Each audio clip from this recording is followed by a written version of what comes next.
Being a NASCAR fan sometimes feels like you are riding the most unpredictable roller coaster in all of professional sports.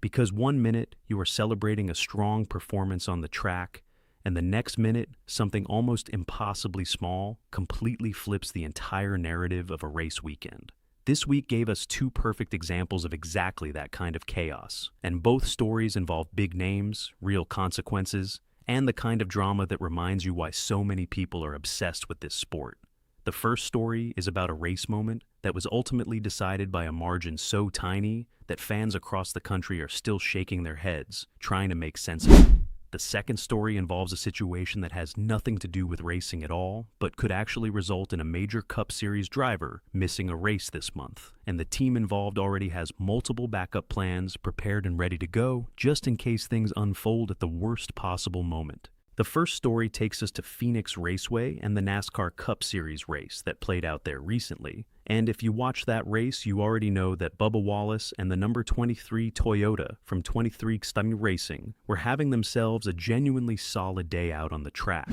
Wallace ended up finishing 6th, which is a strong result by any measure given how competitive the Cup Series field has become this season. But here is where things get frustrating if you are a Wallace supporter, because that result could have been even better if not for one single moment on pit road that cost him dearly in terms of track position. Bubba Wallace was penalized for speeding on pit road during the race. And while that kind of penalty is not unusual in NASCAR because drivers are constantly pushing right up against the limit trying to gain every fraction of a second they possibly can,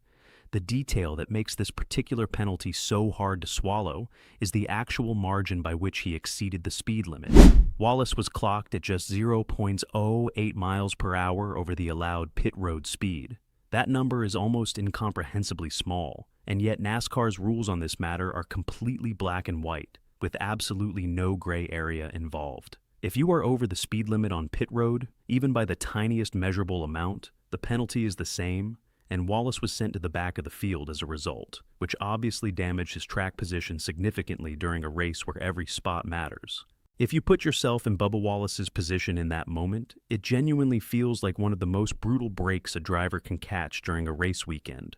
and it is the kind of thing that sticks with you long after the checkered flag has fallen. What makes the Phoenix race even more interesting, when you zoom out and look at the full picture, is that Wallace was not even the only driver dealing with pit road penalties that afternoon. Both Kyle Busch and Kyle Larson, two former Cup Series champions who know pit road as well as anyone in the garage, were also caught speeding during the race, which tells you just how difficult pit road speed management was at Phoenix that particular day, and how unforgiving the conditions were for everyone competing. But even with all of those penalties happening throughout the field, the single strangest moment of the entire race without question belonged to Ty Dillon, who received a penalty for removing equipment from his assigned pit area. That description sounds pretty straightforward when you read it on paper, but what actually happened on the track was something that fans watching the broadcast are not going to forget anytime soon, because the number 10 car left pit road with the fuel can still physically attach to the vehicle.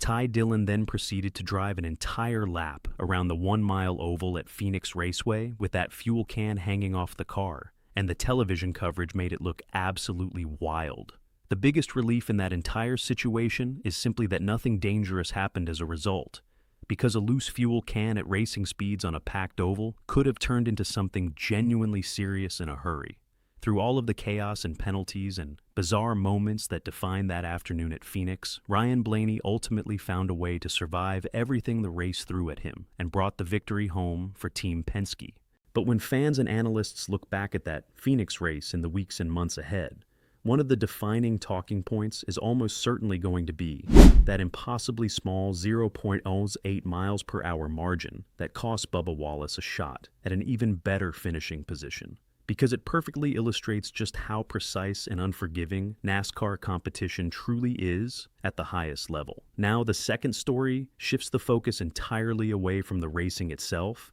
and into something much more personal, but with significant implications for the upcoming race schedule. Bubba Wallace may actually miss a NASCAR Cup Series race this month, and the reason has absolutely nothing to do with penalties or car setups or anything that happens on a racetrack. It has everything to do with his family, because Wallace and his wife Amanda are expecting the arrival of their second child very soon. Earlier this season, Bubba made his priorities on this matter extremely clear in public statements, explaining that when his first son Braxton was born, he was not present for the birth because of his racing commitments. And he has said directly and without hesitation that he does not want to miss that moment again with his second child. That is a position that virtually every fan can understand and respect on a human level, regardless of how they feel about the racing side of the equation.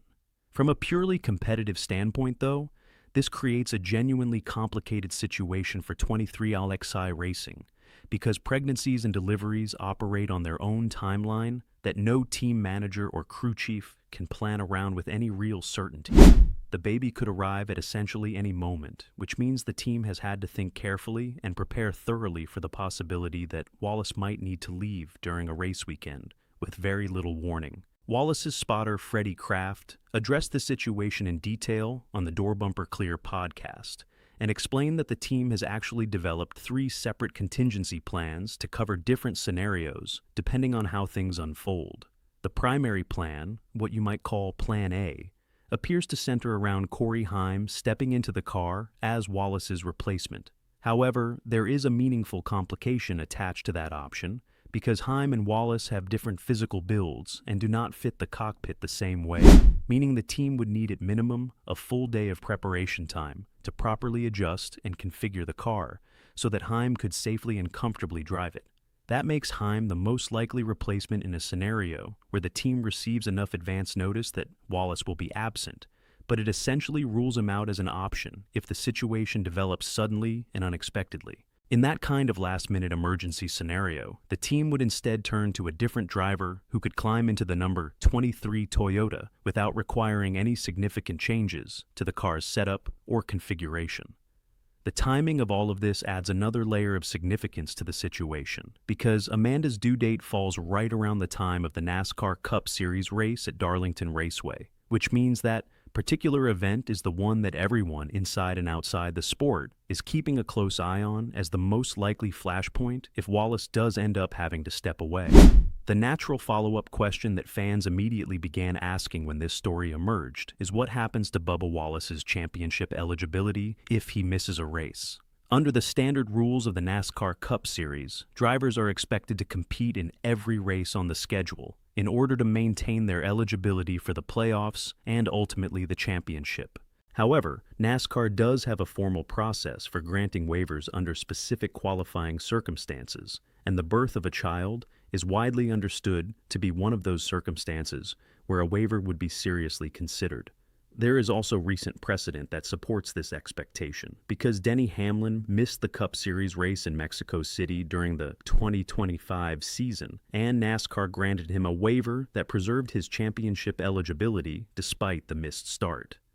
Given that precedent exists, and given the nature of the circumstances surrounding Wallace's potential absence, it seems very likely that NASCAR would extend the same consideration to him if he does miss Darlington or any other race, because he is welcoming a new child into his family. When you step back and look at both of these stories side by side, they paint a remarkably vivid picture of what makes NASCAR such a unique and endlessly compelling sport to follow on a week-to-week basis. On one hand, you have a driver losing meaningful track position during a race because of a speed differential that most people could not even detect without sophisticated timing equipment. On the other hand, that exact same driver is also potentially on the verge of stepping away from his race car entirely for one of the most important and joyful reasons a person can have. That combination of razor-thin precision on the competitive side and genuine human life playing out in real time on the personal side is something you simply do not get in quite the same way in any other major sport.